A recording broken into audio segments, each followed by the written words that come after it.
Voici un nouvel exercice où nous allons apprendre de nouvelles manipulations. Alors, voici ce que l'on va faire. Nous avons le titre « Quels sont tes besoins alimentaires ?» On va placer son curseur juste après le point d'interrogation et cliquer 2 fois sur Enter. Ensuite, je vais sélectionner uniquement mon titre. Je vais placer une bordure tout au long de mon titre. Je l'ai sélectionné. À droite, je vais dans « Afficher les paramètres avancés ». Je vais choisir une taille de bordure. Par défaut, c'est 0.5, je vais choisir 1.5. Ensuite, avec la souris, je vais cliquer en bas du document, juste ici, une fois. Quand vous voyez la barre s'afficher, c'est que c'est bon. Cliquez sur OK. Nous avons une barre juste en dessous de notre titre. Maintenant, j'aimerais bien que mon titre soit en majuscule. Je n'ai pas envie de recopier tout mon titre, alors je vais utiliser une petite astuce. Je vais sélectionner tout mon titre, quels sont tes besoins alimentaires. Et à gauche, toujours dans l'onglet Accueil, nous avons un petit bouton ici qui s'appelle Modifier la casse. Je vais cliquer dessus. Et là, j'ai un petit bouton majuscule. Donc il va forcer toutes les lettres en majuscule. Je clique dessus. Voilà, directement, toutes les lettres sont en majuscule. Ensuite, je vais me placer juste après les 3 petits points de état de santé, 3 petits points. Je clique une fois sur Enter. Je vais sélectionner le paragraphe et le justifier. Alors justifier, rappelez-vous, c'est le petit bouton qui est juste ici qui permet de bien aligner le texte à gauche comme à droite. Voilà. Maintenant, je vais compresser un petit peu ce paragraphe. Vous allez tout de suite comprendre le résultat final. Je vais aller juste ici à droite, dans Retrait, à gauche et à droite. Je vais choisir 2 cm. Alors regardez ce qui se passe directement dans mon texte. Eh bien, il se pousse vers la droite de 2 cm. Pareil pour la droite, il pousse vers la gauche et je mets 2 cm. C'est une méthode qui permet de mettre en évidence un paragraphe.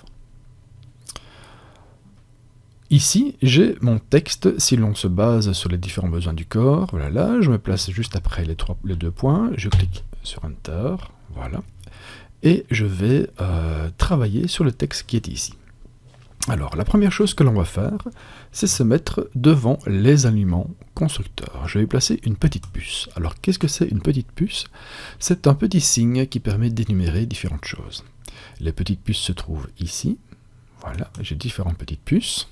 Des ronds creux à l'intérieur, des petits triangles. Je choisis le rond plein. Automatiquement, il arrive à repérer quel est le paragraphe qui est concerné par les petites puces et le décale légèrement vers la droite. Je fais pareil avec les aliments protecteurs.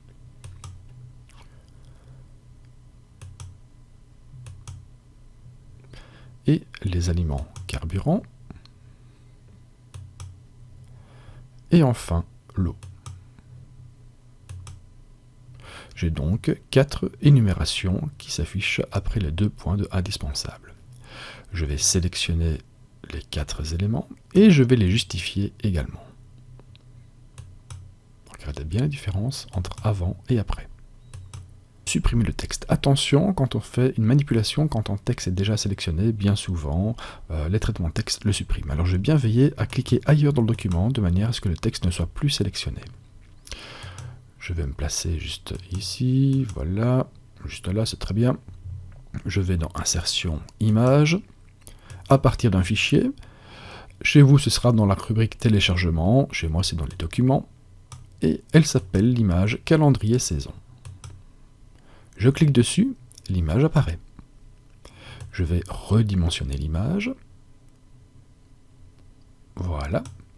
Et je vais mettre le texte à droite de l'image. Alors c'est un petit bouton qu'on avait vu précédemment dans un autre exercice, c'est ici, les fameux petits papillons.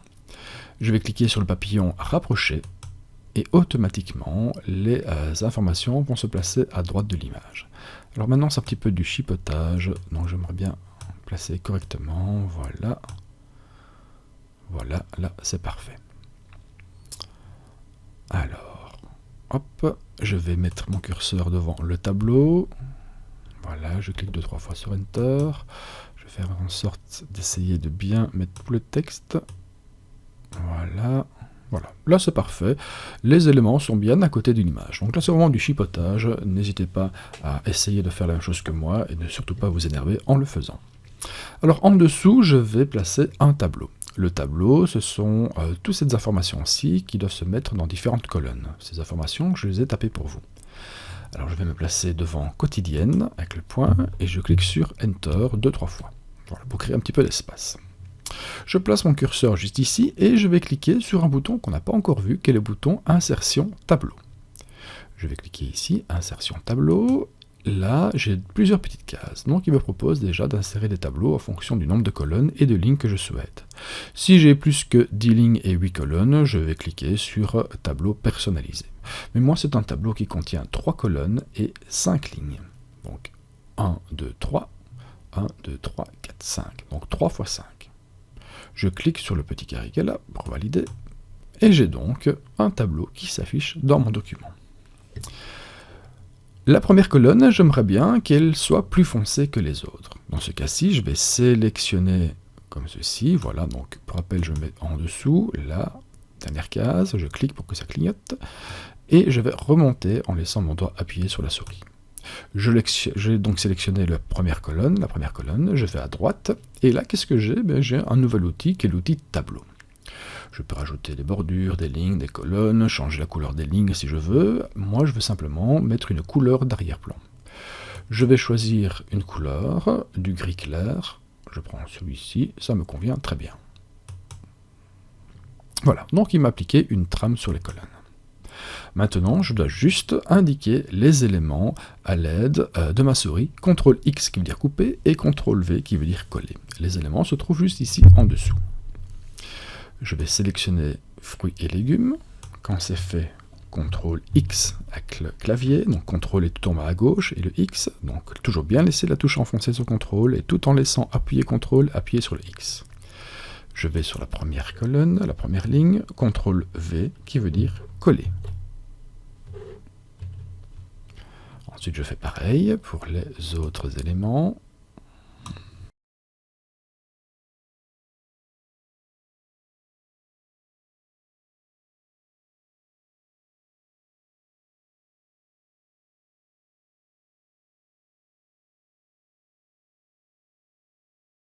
Une fois que le tableau est terminé, nous allons maintenant modifier la largeur des colonnes. Je vais placer mon curseur entre les deux colonnes, juste sur la ligne. On voit que le curseur se transforme en ligne verticale avec une flèche vers la gauche et une flèche vers la droite. Je vais laisser mon doigt sur la souris et pousser la souris vers la droite, comme ceci. Pareil pour la deuxième, entre la deuxième et troisième colonne, je vais un petit peu étirer, voilà. Maintenant, j'ai un tableau avec deux colonnes étroites et une colonne un petit peu plus large. Chez certains, vous avez peut-être des espaces vides comme ceci.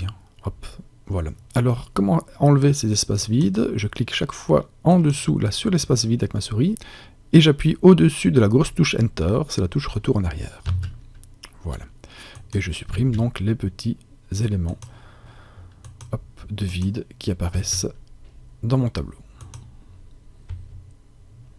Voilà. Voilà. Là, mon tableau est prêt.